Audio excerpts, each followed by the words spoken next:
સાહેબ, આપણે bypass versus સ્ટેન્ટની વાત કરીએ તો ક્યારે ઓપરેશન કરાવવું જોઈએ અને ક્યારે સ્ટેન્ટથી ચાલે બલૂન કે ક્યારે ચાલે સાહેબ? બાયપાસ કરાવવું કે સ્ટેન્ટ મુકાવવું એ જી. હંમેશા એક હૃદયની વાત આવે છે ત્યારે દર્દી અને દર્દીના સગાઓને બહુ જ મૂંઝવતો ક્વેશ્ચન છે. જી સર. સ્ટેન્ટ મુકાવવો કે બાયપાસ કરાવવું એના માટે ઘણા બધા પરિબળો જોવામાં આવતા હોય છે. ખાલી નસોમાં બ્લોકેજીસ હોય એટલું જરૂરી નથી હોતું. નોર્મલી હાર્ટ એટેક સાથે જો દર્દી આવ્યો હોય તો ભલે હૃદયની બધી નસોમાં બ્લોક છતાં પણ દર્દીનો જીવ બચાવવા માટે અને એને સ્ટેબલ કરવા માટે જે નસનો હાર્ટ એટેક આવ્યો હોય એ નસની અંદર તમારે નસ ખોલી અને ત્યાં યુઝ્યુઅલી સ્ટેન્ટ મૂકવામાં આવતો હોય છે.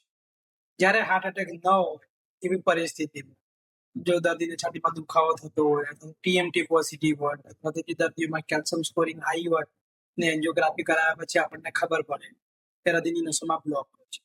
તો જો 1 થી 2 નસોમાં બ્લોક હોય અને જો 3 અથવા 3 કરતા ઓછા સ્ટેન્ટની જરૂર હોય તેવા દર્દીઓમાં સ્ટેન્ટ કરાવવું વધારે યોગ્ય છે. કારણ ઘણા બધા છે.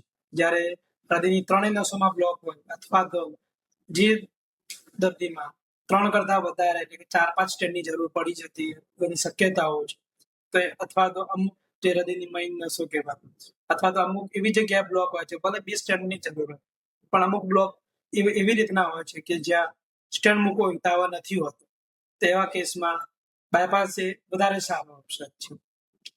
એન્જિયોગ્રાફી એટલે કે મીન્સ એન્જિયોપ્લાસ્ટી કરાવવા એક સરળ ઓપ્શન છે તમારી જોડે કે જેમાં રિકવરી ફાસ્ટ દર્દીને 1 થી 2 થી 3 દિવસ સુધી હોસ્પિટલમાં રહેવું પડે અને સાથે પોતાની routine day to day life ટૂંક સમયમાં એ નોર્મલ ચાલુ થઈ જતી હોય છે. જ્યારે બાયપાસમાં 5 થી 10 દિવસનો હોસ્પિટલ સ્ટે થતો હોય છે અને પોસ્ટ સર્જરી પર થોડું ધ્યાન વધારે રાખવું પડતું હોય છે. જી સર.